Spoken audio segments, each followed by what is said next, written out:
ایمان هشدار داده بودم، بهش هشدار داده بودم که اگه کسی بخواد سر منو کلاه بذاره خودش و خانوادش با هم میکشن. مهران چایی؟ همه چیز اوکیه؟ بله جلو در کافه معاملش کردیم. آها، پس به خاطر همین رفاقتی که اینجوری زوم کردی رو الموسا، درسته؟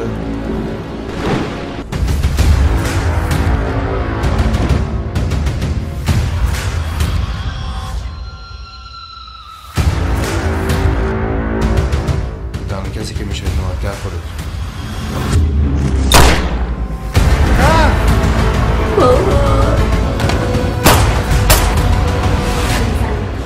چی کار میکنی؟